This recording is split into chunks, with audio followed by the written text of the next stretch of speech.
Download now. CC Learning app. Hi all, welcome to competitive crack. ഞാൻ Aparna Santhosh. Competitive എക്സാംസിന് വേണ്ടി prepare ചെയ്യുന്നവരാണോ നിങ്ങൾ? എങ്കിൽ CC തന്നെയാണ് നിങ്ങളുടെ ബെസ്റ്റ് ഓപ്ഷൻ. നമ്മളിവിടെ ഫ്രീ ഡെയിലി മോക്ക് ടെസ്റ്റുകൾ, free quiz, current affairs, previous ക്വസ്റ്റ്യൻസിന്റെ PDF അതുപോലെ നിങ്ങൾ ടെസ്റ്റ് ചെയ്ത് കഴിഞ്ഞാൽ നിങ്ങളുടെ റാങ്ക്, പെർഫോമൻസ് ഒക്കെ നിങ്ങൾക്ക് തന്നെ അനലൈസ് ചെയ്യാനും പറ്റും കേട്ടോ. അപ്പോൾ ഇതുവരെ ഡൗൺലോഡ് ചെയ്യാത്തവർ ഒട്ടും പഠിച്ചേക്കേണ്ട, ഇപ്പൊ തന്നെ ഡൗൺലോഡ് ചെയ്യുക. ഈ കോഴ്സസ് ആണ് നമ്മളിവിടെ പ്രൊവൈഡ് ചെയ്യുന്നത് കേട്ടോ. CCയുടെ സെറ്റിന്റെ റിസൾട്ട് വന്നപ്പോൾ ഭയങ്കര സന്തോഷമായിരുന്നു. നമുക്ക് ഇത്രയും റിസൾട്ട് നമുക്കുണ്ട്. അതുപോലെ നമ്മുടെ സ്റ്റുഡൻസിന്റെ റിവ്യൂ, അതിൽ നമ്മൾ ഭയങ്കര സാറ്റിസ്ഫൈഡ് ആണ് കേട്ടോ. അപ്പൊ ഇന്നത്തെ വീഡിയോയിൽ നമ്മൾ ഡിസ്കസ് ചെയ്യാൻ പോകുന്നത് അടുത്ത നമ്മുടെ ജൂലൈയിലെ സെറ്റ് എക്കണോമിക്സിന് വേണ്ടി പ്രിപ്പയർ ചെയ്യുന്ന സ്റ്റുഡൻസിന് വേണ്ടിയിട്ടാണ്. കറന്റ് നമ്മുടെ ലോങ് ബാച്ച് സ്റ്റാർട്ട് ചെയ്തിട്ടുണ്ട്. ജോയിൻ ചെയ്യാൻ ആഗ്രഹിക്കുന്ന എല്ലാവരും നമ്മുടെ നമ്പർ കൊടുത്തിട്ടുണ്ട്, കോൺടാക്ട് ചെയ്യുക. അതുകൂടാതെ തന്നെ നമുക്കൊരു ഫ്രീ വാട്സപ്പ് ഗ്രൂപ്പും ഉണ്ട്. അതിന്റെ ലിങ്ക് നമ്മൾ ഡിസ്ക്രിപ്ഷനിൽ കൊടുത്തിട്ടുണ്ട്. അപ്പൊ ഈ വരുന്ന ജൂലൈ എക്സാമിൽ എങ്ങനെ പഠിച്ചു തുടങ്ങണം എന്നായിരിക്കും നിങ്ങളുടെ സംശയം. ഇപ്പൊ പഠിച്ചു തുടങ്ങിയ സുഖമായിട്ട്, നിങ്ങൾക്ക് ഒരു ഗ്യാപ്പ് ഉണ്ടെന്നൊന്നും ഒന്നും ടെൻഷൻ വേണ്ട. നമുക്ക് ഇപ്പോൾ സമയമുണ്ട്. ഇന്ന് തന്നെ പഠിച്ചു തുടങ്ങിക്കഴിഞ്ഞാൽ സെറ്റ് സുഖമായിട്ട് നിങ്ങൾക്ക് ക്രാക്ക് ചെയ്യാൻ പറ്റൂ കേട്ടോ. അപ്പോ എങ്ങനെ പഠിച്ചു തുടങ്ങണം അല്ലെ, അതായിരിക്കും നിങ്ങളുടെ ആദ്യത്തെ സംശയം. അതിനു മുമ്പ് നമ്മുടെ സിലബസ്, ഈ എക്സാം എന്താണെന്ന് കൃത്യമായി അറിഞ്ഞിരിക്കുക. ഏകദേശം 6 യൂണിറ്റ്സ് ആണ് നമുക്ക് സെറ്റ് എക്കണോമിക്സിൽ വരുന്നത്. ആ യൂണിറ്റിനെ തന്നെ മൊഡ്യൂൾ, അതിൻ്റെ ഉള്ളിൽ ഓരോ യൂണിറ്റ്, ഇപ്പൊ മൈക്രോ, മാക്രോ എന്നൊക്കെ പറഞ്ഞ യൂണിറ്റുകളുണ്ട്. ആ യൂണിറ്റുകളുടെ ഉള്ളിൽ മൊഡ്യൂൾസും ഉണ്ട്. ഓക്കെ, കൺസ്യൂമർ ബിഹേവിയർ, പ്രൊഡക്ഷൻ എന്നൊക്കെ പറഞ്ഞ് അതിൻ്റെ ഉള്ളിൽ എന്താ മൊഡ്യൂൾസ് ഉണ്ട്. അപ്പൊ അത്യാവശ്യം വാസ്റ്റ് ആണ് നമ്മുടെ സിലബസ് എന്ന് പറഞ്ഞാൽ. 6 യൂണിറ്റ്സ് ഉണ്ട്. നമുക്ക് ക്വസ്റ്റ്യൻ എങ്ങനെയാണ് ചോദിക്കുന്നത്? ഒബ്ജക്റ്റീവ് ടൈപ്പ് ക്വസ്റ്റ്യൻസ് ആണ് ചോദിക്കാറുള്ളത്. ആൻഡ് ആ ക്വസ്റ്റ്യൻസ് കോൺസെപ്റ്റ്സിലാണ്, ആപ്ലിക്കേഷൻ ലെവലാണ്. എന്താണ് ആ തിയറി പറയുന്നതെന്ന് കൃത്യമായി അറിഞ്ഞാൽ മാത്രമാണ് ആൻസർ ചെയ്യാൻ പറ്റുന്ന രീതിയിലാണ് നമ്മുടെ ക്വസ്റ്റ്യൻസ് ഒക്കെ ബിൽഡ് ചെയ്തേക്കുന്നത് കേട്ടോ. ഇനി ഡിഫിക്കൽട്ടി ലെവലിൽ ചോദിക്കുകയാണെങ്കിൽ, ഇപ്പൊ നേരത്തെ അത്യാവശ്യം വലിയ കുഴപ്പമില്ലാതെ തട്ടിച്ച് മുട്ടിച്ചൊക്കെ നമ്മൾ സെറ്റ് എക്സാം പൊക്കോണ്ടിരുന്നത്. ഇപ്പൊ അത്യാവശ്യം മോഡറേറ്റ് ടു ഡിഫിക്കൽട്ട് ലെവലിലേക്ക് നമ്മുടെ നെറ്റിന്റെ ഏകദേശം, നെറ്റിന്റെ അത്രയൊന്നും ഞാൻ ഒരിക്കലും പറയില്ല, അതിന്റെ അടുക്ക പിടിച്ച് നമുക്ക് എത്തിക്കാന്നുള്ള രീതിയിൽ ക്വസ്റ്റ്യൻസ് വരുന്നുണ്ട്. അത്യാവശ്യം വാസ്റ്റ് ആയിട്ട് തന്നെ സിലബസും ഉണ്ട്. അപ്പൊ എവിടെ നിന്ന് വേണമെങ്കിലും നല്ല ഡീറ്റെയിൽഡ് ആയിട്ട് ചോദിക്കാനും പറ്റും കേട്ടോ. ഇനി നമ്മുടെ സിലബസ് ഞാൻ നേരത്തെ പറഞ്ഞു അല്ലെ, ഓരോ യൂണിറ്റ് ആയിട്ടും അതിന്റെ ആ യൂണിറ്റുകളുടെ മൊഡ്യൂൾസ് ആയിട്ടും ഡിവൈഡ് ചെയ്തിട്ടുണ്ട്. നമ്മൾ എന്താ ചെയ്യുക, മൈക്രോയിലും മാക്രോയിലും പ്രയോറിറ്റൈസ് ചെയ്ത് വേണം പഠിക്കാൻ. കാരണം ഏറ്റവും കൂടുതൽ ചോദ്യങ്ങൾ വരുന്നത് അവിടെ നിന്നാണ്. ഇപ്പൊ ഈ ഇടയായിട്ട് ഡെവലപ്മെന്റ്സിൽ നിന്നൊക്കെ ചോദ്യങ്ങൾ കൂടി വരികയാണ്. അതുപോലെ തന്നെ നമ്മുടെ മാത്തമാറ്റിക്കൽ അല്ലെങ്കിൽ ക്വാണ്ടിറ്റേറ്റീവ് എക്കണോമിക്സ് ഒന്നും നമ്മൾ ഒട്ടും വിട്ട് കളയരുത്. അതിൽ നിന്നും ഇഷ്ടം പോലെ ക്വസ്റ്റ്യൻസ് ചോദിക്കാറുണ്ട്. നിങ്ങളുടെ വീക്ക് ഏരിയ ഏതാണെന്ന് തിരിച്ചറിയുക. ചിലവർക്ക് മാത്തമാറ്റിക്കൽ അല്ലെങ്കിൽ എക്കണോമെട്രിക്സിന്റെ ഏരിയ ആയിരിക്കും ഏറ്റവും വീക്ക് ആയിട്ടുള്ളത്. ആ വീക്ക് ഏരിയ ഏതാണെന്ന് തിരിച്ചറിയുക. അതിന് കൂടുതൽ സമയം നിങ്ങൾ അലോട്ട് ചെയ്യുക. ഓരോരുത്തർക്കും ഓരോ ഏരിയാസ് ആയിരിക്കും വീക്ക്. അപ്പൊ വീക്ക് ഏരിയയിൽ നിന്ന് ആദ്യം തുടങ്ങുക. ഓക്കെ, ആൻഡ് ഏറ്റവും കൂടുതൽ ചോദ്യങ്ങൾ ചോദിക്കുന്ന മൈക്രോയിനെയും മാക്രോയിനെയും ഇമ്പോർട്ടൻസ് കൊടുത്ത് തന്നെ പഠിക്കുക. കേരള എക്കോണമിയിൽ നമ്മൾ കറണ്ട് അഫയേഴ്സ് ആയിട്ടുള്ള റിലേറ്റ് ചെയ്ത കാര്യങ്ങൾ, ഐ മീൻ അവസാനം എന്ന് പറഞ്ഞാൽ പരീക്ഷയുടെ തലേദിവസം പഠിക്കണം എന്നല്ല, ഏകദേശം ഒരു 1 മന്ത് മുമ്പെങ്കിലും ജസ്റ്റ് സ്റ്റാർട്ട് ചെയ്താൽ മതി. കാരണം ആ ഒരു ടൈമിലായിരിക്കും നമുക്കത് മെമ്മറൈസ് ചെയ്ത് ഓർത്തിരിക്കാനൊക്കെ ചില ഡേറ്റാസ് ഒക്കെ ആണല്ലോ. അപ്പൊ അങ്ങനെ പഠിക്കുന്നതായിരിക്കും ബെറ്റർ. റിവിഷൻ സ്റ്റേജിൽ ഏറ്റവും കുറഞ്ഞത് 30 ദിവസമെങ്കിൽ, ലാസ്റ്റ് 30 ഡേയ്സിൽ നിങ്ങൾ ഒരു സാധനവും പുതിയത് പഠിക്കരുത്. നേരത്തെ പഠിച്ചത് കണ്ടിന്യൂസ് റിവൈസ് ചെയ്യുകയും ക്വസ്റ്റ്യൻസ് ചെയ്ത് നോക്കിയാൽ മാത്രമേ ചെയ്യാവുള്ളൂ. പുതിയതായിട്ട് ഒന്നും പഠിക്കില്ല. അറ്റ്ലീസ്റ്റ് ഒരു 15 ഡേയ്സിന് മുമ്പെങ്കിലും നിങ്ങൾ ഒന്നും പഠിക്കാതിരിക്കാൻ ശ്രദ്ധിക്കുക കേട്ടോ. ഇനി ബുക്സ്, നമ്മളൊരു ഏതൊക്കെ ബുക്ക് റെഫർ ചെയ്ത് പഠിക്കണം എന്ന് ഞാൻ പറഞ്ഞിരുന്നു. എല്ലാ ബുക്കും വലിച്ചു വാരി പഠിക്കാതെ, ചില ടോപ്പിക്സ് നമുക്ക് ചില ബുക്കിലായിരിക്കും ബെറ്റർ നമുക്ക് ഫീൽ ചെയ്യും. എല്ലാ ബുക്സും വലിച്ചു വാരി പഠിക്കാതെ ഇമ്പോർട്ടന്റ് ആയിട്ടുള്ള ബുക്സ്, ഇപ്പോൾ നമ്മുടെ മൈക്രോയിൽ ഒന്നില്ലെങ്കിൽ കൗസിയാനോസ്, അല്ലെങ്കിൽ പിന്റിക്കിന്റെ ബുക്ക്, അല്ലെങ്കിൽ അഹൂജയുടെ ബുക്ക്, ഏതെങ്കിലും ഒരു ബുക്ക് ഫോക്കസ് ചെയ്ത് പഠിക്കാം. ഏതെങ്കിലും 1-2 ടോപ്പിക്ക് നമുക്ക് വേണമെങ്കിൽ വേറെ ഒരു ബുക്ക് ചൂസ് ചെയ്യാനോട് കുഴപ്പമൊന്നുമില്ല. ഓക്കെ, അങ്ങനെ ഓരോ കുറേ ബുക്കുകൾ വലിച്ചു വാരി പഠിക്കാൻ നമുക്ക് ടൈം ഇല്ല അല്ലെ. അതുകൊണ്ട് ഇമ്പോർട്ടന്റ് ആയിട്ടുള്ള ഒരു ബുക്ക് ചൂസ് ചെയ്യുക. ആ ബുക്കിൽ നിന്ന് തന്നെ നിങ്ങൾ പഠിച്ചു, നിങ്ങൾക്ക് കംഫർട്ടബിൾ ആയിട്ടുള്ള ബുക്ക്, ഞാൻ പറഞ്ഞ ബുക്കുകളാണ്. ഇപ്പൊ മൈക്രോ ആണെങ്കിൽ കൗസിയാനോസ് ചിലർക്ക് പാടാകുമ്പോൾ അഹൂജിയോ പിന്റിക്കിന്റെ ബുക്ക് തന്നെ റെഫർ ചെയ്യാം, കുഴപ്പമൊന്നുമില്ല. Okay, Indian economic Mishra and puri തന്നെയാണ് ഏറ്റവും ബെസ്റ്റ്. അപ്പൊ നമ്മൾ ആ ഒരു എന്താ പറയാ, എല്ലാ ബുക്കും കൂടെ വലിച്ചു വാരി പഠിക്കാൻ നമുക്കിപ്പോൾ സമയമില്ലാത്തതുകൊണ്ട് ഒരു നല്ല സ്റ്റാൻഡർഡൈസ്ഡ് ഉള്ള ബുക്ക് ഏതാണെന്ന് നോക്കിയിട്ട് അതിനെ വെച്ച് നോക്കി പഠിക്കുക കേട്ടോ.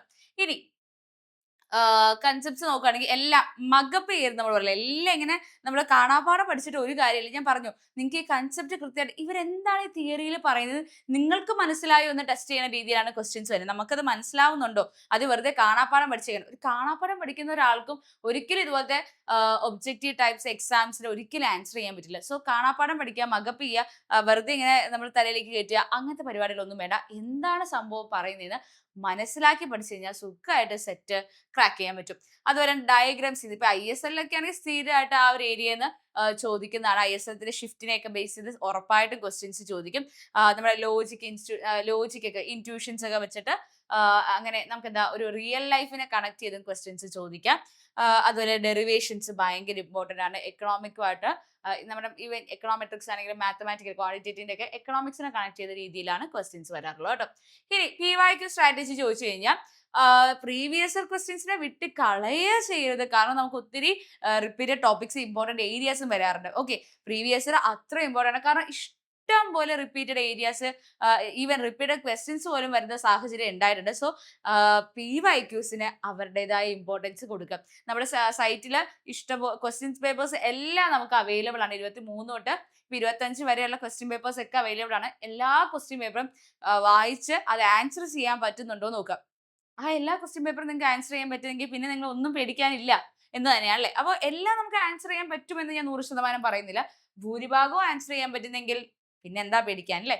അപ്പോൾ PYQസിന്റെ പാറ്റേൺ മനസ്സിലാക്കി വേണം നിങ്ങൾ പഠിച്ചു തുടങ്ങാൻ. അതുപോലെ തന്നെ കഴിവത് ഇപ്പൊ നിങ്ങൾ ഇന്നത്തെ ദിവസം ഒരു ടോപ്പിക്ക് പഠിക്കാൻ എടുത്തെങ്കിൽ ആ ടോപ്പിക്കിനെ ബേസ് ചെയ്ത് MCQs ചെയ്ത് നോക്കുക ഡെയിലി തന്നെ. അല്ലെങ്കിൽ അറ്റ്ലീസ്റ്റ് ഇന്ന് ഒരാഴ്ച പഠിച്ച ടോപ്പിക് ഞാൻ നമ്മുടെ ടൈം ടേബിൾ എങ്ങനെയാണെന്ന് പറഞ്ഞിട്ടുണ്ടായി.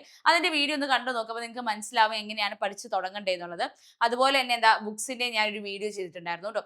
അപ്പൊ എന്താണ് നമ്മുടെ MCQs ഒന്നില്ലെങ്കിൽ ഒരാഴ്ച പഠിച്ചത് മുഴുവൻ നിങ്ങൾ എന്ത് ചെയ്യുക, അതിനെ ആസ്പദമാക്കിയിട്ട് ടെസ്റ്റുകൾ ചെയ്യുക. മാക്സിമം നിങ്ങൾ ടെസ്റ്റ് ചെയ്താൽ നമ്മൾ പഠിച്ചതിന്റെ ലെവൽ നമുക്ക് തന്നെ ഒന്ന് വിലയിരുത്താൻ പറ്റുള്ളൂ കേട്ടോ.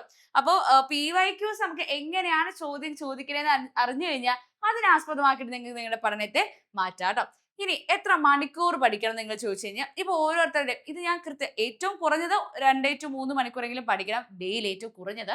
പക്ഷെ ഓരോരുത്തർ ചിലപ്പോൾ എനിക്ക് 2 മണിക്കൂർ വേണമായിരിക്കും ഒരു ടോപ്പിക്ക് പഠിക്കാൻ. നിങ്ങൾക്ക് ചിലപ്പോൾ ഒരു ഏരിയ പഠിക്കാൻ വേണ്ടിയിട്ട് വെറും 1 മണിക്കൂർ മതിയായിരിക്കും. അതൊക്കെ ഓരോരുത്തരുടെ ലെവലിനെ ടൈമിനെയൊക്കെ ആസ്പദമാക്കിയിരിക്കും. ഒത്തിരി വർക്കിംഗ് വുമൻസ് ഉണ്ടാവും, അല്ലെങ്കിൽ വർക്കിംഗ് ആയിട്ടുള്ളവർ ആയിരിക്കും, അല്ലെങ്കിൽ വീട്ടു ജോലി എല്ലാം കൊണ്ട് നമുക്ക് എന്താ ചിലപ്പോൾ ടൈം ഉണ്ടാവില്ല. ബട്ട് ടൈം കണ്ടെത്തി പഠിക്കാൻ ശ്രമിക്കുക.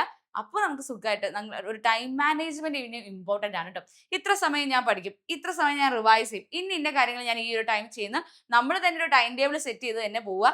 പഠനത്തിന് മാത്രമല്ല നമുക്ക് നമ്മുടെ ലൈഫ് ഫുൾ ആ ഒരു ടൈം പീരീഡിൽ ടൈം ടേബിൾ സെറ്റ് ചെയ്ത് കഴിഞ്ഞാൽ നമുക്ക് ഇപ്പൊ വർക്ക് ചെയ്യുന്നവർക്കാണെങ്കിലും കുഴപ്പമൊന്നുമില്ല കേട്ടോ. ഓക്കെ, നമ്മുടെ തിയറീസും MCQസും മിക്സ് ചെയ്ത് ഇത്ര ടോപ്പിക്ക് ഞാൻ പഠിച്ചു. ഇനി ഞാൻ കുറച്ച് ക്വസ്റ്റ്യൻസ് ചെയ്ത് നോക്കട്ടെ ഇതിനെ റിലേറ്റ് ചെയ്ത്. അല്ലെങ്കിൽ ഈ ആഴ്ച മുഴുവൻ ഞാൻ ഈ ഒരു ടോപ്പിക് പഠിച്ചു, സൺഡേ ഞാൻ റിവൈസ് ചെയ്യണം, എന്നിട്ട് ഞാൻ ഇതിനെ ആസ്പദമാക്കിയുള്ള ടെസ്റ്റുകൾ ചെയ്ത് നോക്കും. എന്റെ പഠനം എന്തായെന്ന് എനിക്ക് തിരിച്ചറിയാൻ പറ്റും. അങ്ങനെയൊക്കെ നിങ്ങൾ എന്ത് ചെയ്യണം, നമ്മുടെ കൃത്യമായ പ്ലാൻ വെച്ച് വേണം പഠിച്ചു തുടങ്ങാൻ കേട്ടോ. ഇനി ഒരു മിസ്റ്റേക്സ് നമ്മൾ വരുത്തുന്നതെന്ന് വെച്ച് കഴിഞ്ഞാൽ PYQസിനെ മറന്നു പോകുന്നു, അല്ലെങ്കിൽ കുറെ ബുക്ക് എടുക്കുന്നു, റിവിഷൻ ഇല്ലായ്മ, തിയറി മാത്രമായിട്ട് പോകുന്നു. ഞാൻ പറയാം PYQs ഭയങ്കര റിപ്പീറ്റഡ്. ഇപ്പൊ ഞാൻ പറയട്ടെ, നമ്മുടെ എന്താ എക്കണോമെട്രിക്സിന്റെ ഏരിയ എന്നൊക്കെ മൾട്ടികോലിനിയാരിറ്റി, ഓട്ടോ കോറിലേഷൻ, ഹെട്രോസെഡാസിറ്റി ഒക്കെ സ്ഥിരം ചോദിക്കുമായിരുന്നു. മൈക്രോ എന്ന് പറയുകയാണെങ്കിൽ band wagon, snob, Veblen effect സ്ഥിരം ചോദിക്കുമായിരുന്നു.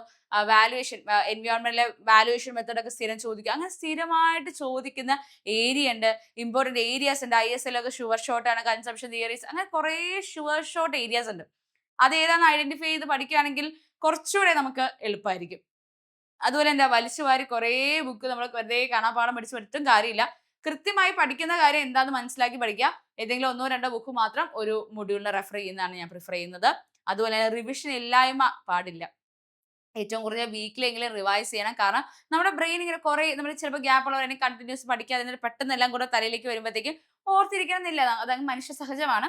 സോ മാക്സിമം റിവൈസ് ചെയ്ത് പോയാലും നമ്മുടെ ബ്രെയിനിൽ അത് ഫീഡായി പോകും. ഞാൻ പറയുന്നത് ബൈ ഹാർട്ട് ആക്കണം എന്നല്ല, റിവൈസ് ചെയ്യുക.